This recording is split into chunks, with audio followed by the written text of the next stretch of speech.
Teenage பசங்க இருக்காங்க இல்லையா, அது படிப்பு விஷயமோ இல்லை ஃபேமிலியில் நடக்கிற ஒரு பிரச்சனையின் காரணமாகவோ இல்லை ரிலேஷன்ஷிப் விஷயங்களோ, பாடி இமேஜ், நான் வந்து குண்டாக இருக்கேன் ஒல்லியாக இருக்கேன் அந்த மாதிரி அவங்களுக்குள்ளேயே இருக்கிற ஒரு இமேஜ், இதெல்லாம் அவங்கள ரொம்ப பாதர் பண்ணும்.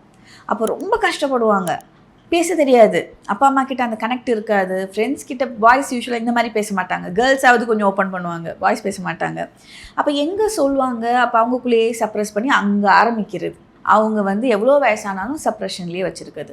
ரொம்ப சிலருக்கு ஒரு நல்ல அண்டர்ஸ்டாண்டிங் ஃப்ரெண்டு கிடைப்பாங்க. அப்போ 2 பேரும் பரஸ்பரமாக ஷேர் பண்ணிப்பாங்க, எங்கள் வீட்டில் இப்படிலாம் நடக்குதுடா, என்ன பண்ணுறதுன்னு தெரியல. ஆனால் அந்த நல்ல ஃப்ரெண்டு ஒரு அட்வைஸ் கொடுத்துட்டு அவர் கதையை அவர் சொல்வார்.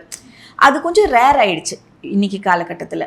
அந்த காலத்தில் அதுதான், நீங்கள் கேட்டிங்களே எப்படி வெண்ட் அவுட் பண்ணுவாங்கன்னு, ஃப்ரெண்ட்ஸ் ஒரு 2 பேர் 3 பேர் போய் உட்காந்து பேசினாங்கன்னா அவங்க சொல்லி கொஞ்சம் காம் ஆகிட்டு வீட்டுக்கு போவாங்க. பட் இன்றைக்கி அதுக்கு டைமும் இல்லை, அதுக்கான ஆட்களும் இல்லை, அதுக்கான ஸ்பேஸும் இல்லை. அது ஒரு முக்கிய காரணம்.